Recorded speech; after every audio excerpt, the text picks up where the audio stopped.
Hello everyone, and welcome back to 5 Parsecs from Home.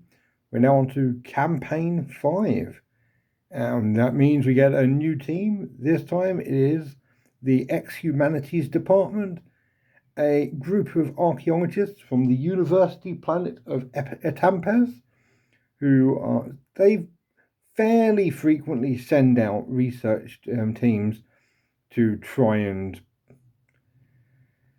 we find out, especially like precursor artifacts, old alien civilizations, like old colony ships, just whatever they can find, just old research. And the problem is, if you're going out into the fringe to do that, you're going to need to be armed and have a lot of firepower.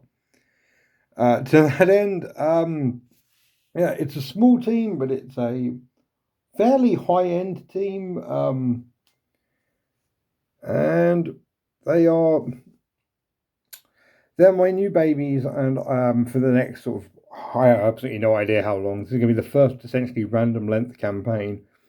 They are going to be our new bestest friends. So we're going to start with the team leader here, Professor Lyra Weil. She is the leader of the expedition. She is an expert in precursor technology. You can see she actually has a precursor cybernetic arm there because she knows how to use it. Uh, her background is peaceful high-tech colony. Her motivation is revenge, and her class is explorer. Now, I like to think the revenge is there's like multiple different archaeology departments, and she got pipped to the post on her last expedition. So this time she wants to go out and find the much cooler stuff, which that's the plan. Joining her is one of her students here, Anissa Koren. She is she's from a comfortable megacity class. She wants freedom, and her class is scavenger. She's also, as you might have noticed from the glowing blue eyes, she is the team psionic. She has shock and guide, which are two powers we haven't had before. Shock can automatically stun an opponent, and guide is actually very cool. It means that an additional one of the other team members can take a free shot, and it doesn't need their line of sight; it needs hers, which is pretty great if I'm being entirely honest. Um, I'm looking forward to this one. It just means that like I can essentially toughen her up and use her as a line of sight for these two as they get more combat skill. Speaking of which, we have Kirk Podden. Kirk Podden is from a lower megacity class. His motivation is truth, and his class is mercenary, which means that yes, he does in fact have +1 combat, which for a starting team, as I'm sure you'll be aware by now if you've watched any of the other campaigns, is pretty good. He's his big deal is everyone's got gear like some basic guns. Kirk has started with an infantry laser and a needle rifle with an assault blade, which means that he has a sniper rifle, a high-end assault rifle, and a melee weapon, and he's just pretty great. I'm very very excited for this. Next to him we have our guide for the fringe. This dude here, he is Orgak Steelhide. He was a primitive society member, like one of the old abandoned colonies that are on the fringe. He wants glory, and his class is Starship Crew, which does mean that his starting stats are combat +1, toughness 4, and savvy +1. He is pretty damn good. Um, uh, Despite that, I've just given him a military rifle because if nothing else, he's got this really neat little. The model's got a really neat little cybernetic claw, and I kind of want to get him a power claw at some point, hopefully. And I'm going to try doing a bit more melee. Melee is normally a bit more risky, but it's also quite a lot of fun. All of the elite rank like bonus experience has gone straight into Lyra herself. Mainly because it means that I've started her with the fairly monstrous savvy of +3, which is really good. It's yeah, I figure she's a professor, so she needs to be at least vaguely smart. The campaign goal is we are aiming for 3 completed quests. We're starting with 2 rumors, which means we should hopefully start our first quest fairly soon. But after that, yeah, who knows? I'm genuinely not sure how long this campaign is going to go because a lot of it comes down to random number generation. I'm going to be playing a little bit differently though, in as much as I'm not aiming for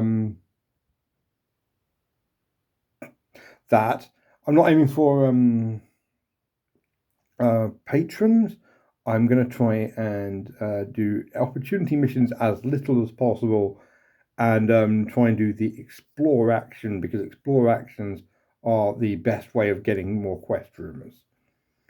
So this campaign could be over in a matter of like 7 or 8 sessions. It might take 30. I genuinely don't know. And we're all going to get to find out together.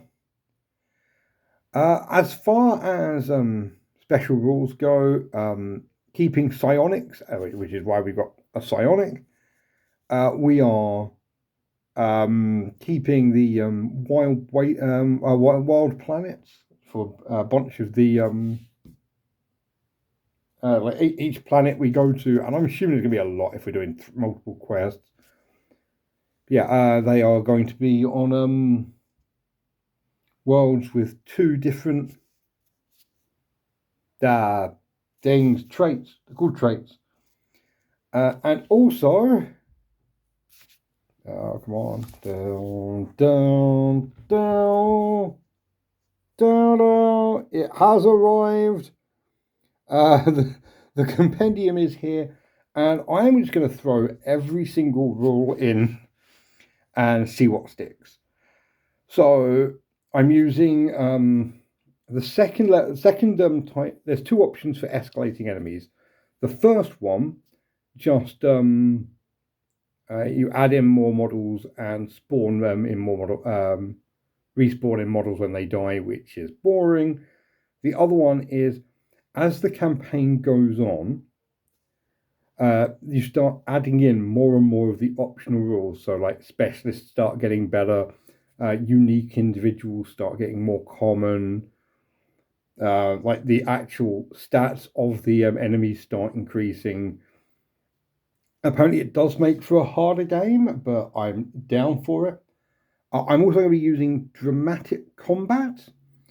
Dramatic combat changes the stats of almost every single weapon, and also removes the ability to hit on 3+ if you're within 6 inches. It's only ever hitting on 6s or 5s. So, like, sprinting in really, really close isn't going to do anything.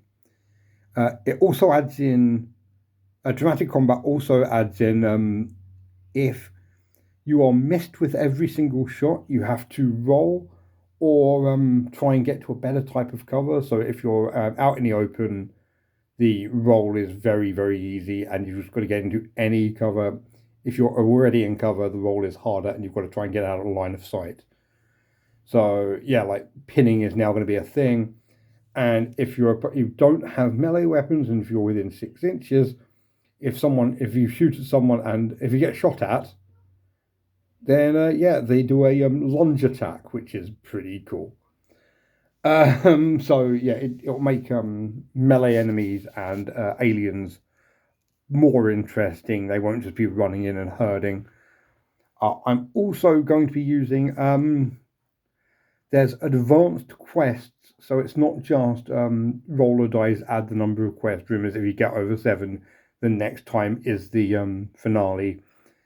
It's to get more quest rumors. There's a little table you've got to roll on that have like different ways of doing it, which I think is quite cool. Yeah, I think I'm basically just chucking everything in. I do not promise that I will remember every single one every single time, but luckily with escalation, it does make things just a little bit easier. Oh, I'm also going to be using the there's an expanded mission table which adds so you can have more than one objective, time limits, and other weird stuff, which I think apparently it makes it all slightly more difficult, so it might be a bit more rough at the start, but it also makes things like way more interesting. It means we're not going to just be doing the same fight off or God, I think there was the last campaign. I think we got 3 secures in a row, but we all down to fight off. Whereas this will involve like multiple objectives, and you've got to either get one or the other, or both, or or do one in a set amount of time, or blah blah blah blah blah. Which I think just it's going to be really really cool. I'm very excited to see how things go, and I hope you are too. So I'll see y'all next week. Not next week, like probably tomorrow. When we will start fighting on the Mega Station 18, aka Stopgap. See you then. Bye.